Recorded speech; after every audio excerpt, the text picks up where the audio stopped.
2 ans. Oui, 2 ans déjà que Gran Turismo Sport est arrivé dans notre salon.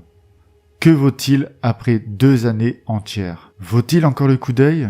Est-il toujours autant apprécié par la communauté? Mais surtout, qu'y a-t-il de changé dans ce Gran Turismo Sport? Je vais tenter de répondre à cette question dans cette courte vidéo et vous donner mon avis en tant qu'utilisateur fréquent du jeu de voiture de la PlayStation 4.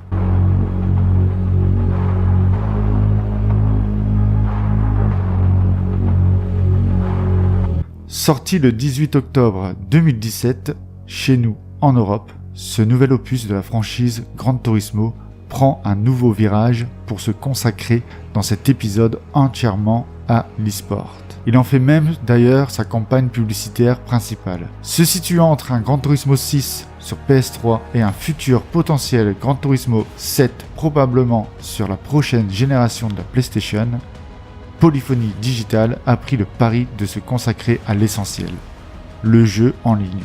Oubliez le mode campagne, les permis ou même les milliers de véhicules qu'offraient les anciens volets. Cette fois, nous sommes dans la compétition pure, la vraie.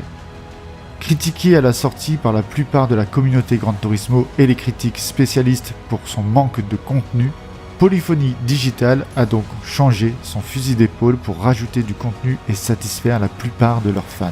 Malheureusement mal compris par beaucoup, GT Sport a eu beaucoup de mal à faire comprendre ses ambitions envers son public. Mais Gran Turismo reste le seul jeu qui permet à de véritables pilotes virtuels de franchir le cap et de devenir des pilotes réels. Au moment où j'écris ces lignes, nous sommes le 5 août 2019. Et je peux envisager d'un œil presque expert du jeu mon ressenti et mes ambitions pour ce qui est pour ma part reste l'un des meilleurs de la saga. Je pourrais d'abord vous parler de l'évolution du jeu. Après 2 ans, il n'a cessé de changer et d'évoluer pour nous donner une expérience presque parfaite. Les DLC gratuits qui arrivent quasiment tous les mois nous offrent continuellement du contenu, carrière, voiture, circuit et autres modifications, ce qui étoffe notre jeu pour notre plus grand plaisir. Le mode principal, les FIA, est l'arène où vont s'affronter les différents pilotes du monde entier. C'est le cœur même de ce GT Sport, et qui pour ma part mérite entièrement que l'on s'y intéresse. Les FIA vous demanderont concentration, maîtrise, mais surtout une détermination sans faille. Pour gagner le respect des autres concurrents, il faudra être fair-play, rapide et intelligent. La stratégie en piste sera primordiale, et choisir le bon moment pour effectuer votre arrêt n'en sera que plus déterminant.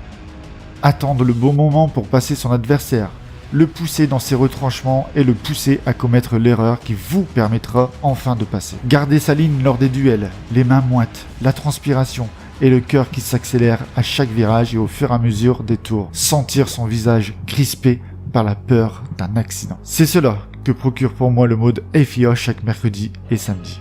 Alors certes, il y a des choses à revoir et à améliorer, mais déjà rien que pour cela, pour ma part, il surpasse de loin n'importe quel concurrent sur console. Je sais que beaucoup ne seront pas d'accord avec moi sur ce point, mais jamais autant un jeu ne m'avait procuré de telles sensations et une telle rage de vaincre en piste. Seuls e-Racing et Air Factor avait réussi cet exploit sur moi. GT Sport est de loin le meilleur jeu de voiture sur console, du moins en ligne, car il offre un tel contenu qu'une fois goûté, on ne peut que y prendre plaisir. Alors qu'un P-Cars 2 retrouve une deuxième jeunesse en ce moment et que Assetto Corsa essaye tant bien que mal de se faire une place sur console, GT Sport est désormais le jeu de voiture numéro 1 sur PlayStation 4.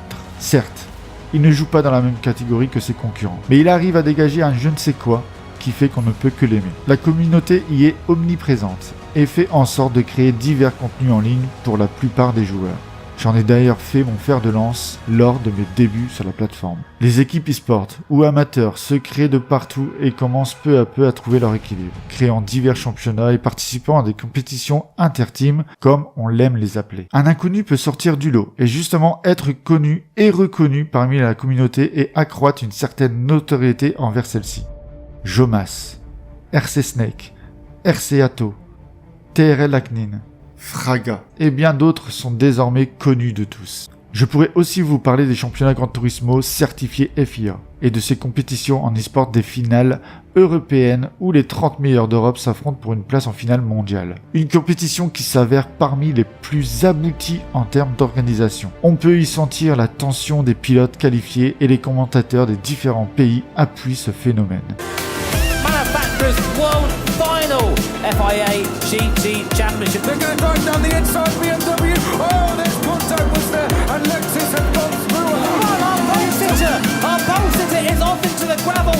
Lexus, while all this is going on, are the FIA GT World Final Champions in the Manufacturers Series. Let's get ready to go racing for the final time in 2018. And here comes Mickey Zell. Is he going to be 3-1 into the chicane? I think it is. Squeezes the Brazilian driver to the outside. Fraga looks to try and follow him through. Dives down the inside and he's third.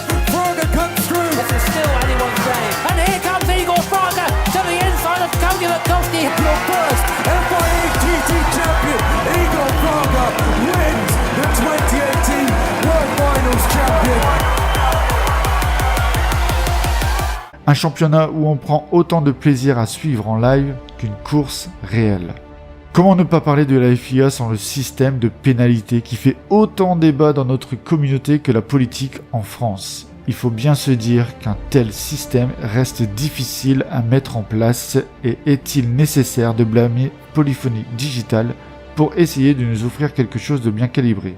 Ou faut-il se tourner vers certains joueurs qui malheureusement ne respectent pas quelques règles fondamentales du sport auto en général? Les fautifs pour ma part restent les pilotes en piste. Difficile de juger une action si celle-ci n'est pas jugée directement par l'œil humain. La machine essayera tant bien que mal à juger l'action la plus juste même si elle ne prendra pas toujours le meilleur des choix. Après plusieurs tentatives d'amélioration de ce système, on dirait que Polyphony Digital a décidé de baisser les bras. On est arrivé à un système ultra punitif qui par moments donne l'illusion d'encourager les mauvais joueurs que les plus fair-play. Se prendre 5 secondes de pénalité parce qu'un pilote nous percute l'arrière n'est pas très agréable et pousse les joueurs les plus fidèles vers la porte de la sortie. Une frustration énorme s'installe autour de ce système et offre une espèce de peur à chaque instant de se faire avoir injustement. Il est grand temps pour moi que Kazunori revoie leurs pénalités au plus vite pour ne pas risquer de perdre encore plus de bons pilotes. Après 2 ans de loyaux et beaux services au sein de GT Sport, j'ai pu découvrir diverses personnalités de pilotes.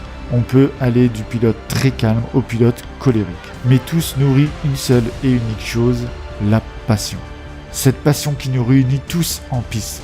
Que l'on soit petit, grand, blanc, noir, beurre ou autre, sur la piste, on est tous des passionnés du beau jeu, des passionnés du fair play, des passionnés de l'adrénaline que nous procurent nos quelques courses, des passionnés du sport automobile, tout simplement. Certains dramas surviennent dans certaines situations, mais s'il y a drama, il y a passion. C'est seulement quand il y a de la passion justement que les dramas dans notre communauté arrivent. C'est qu'il y a passion quand l'énervement en piste arrive sur une mauvaise action qui nous atteint. C'est qu'il y a passion quand 2 pilotes rivaux en viennent à se féliciter en fin de course. Vous l'aurez compris, GT Sport reste un jeu où un nouveau joueur ne sera pas perdu et sera aidé par toute une communauté derrière. Où une communauté se serre les coudes quand une injustice nous atteint. Une communauté où on a tous une seule et même ambition, rendre le jeu meilleur. Et moi, que diriez-vous? Que m'a-t-il apporté? Tout simplement vous abonnés qui me soutenez à chaque vidéo ou projet que je peux réaliser. Qui me soutenez à chaque moment difficile de ma chaîne, qui me soutenez pour me permettre de continuer.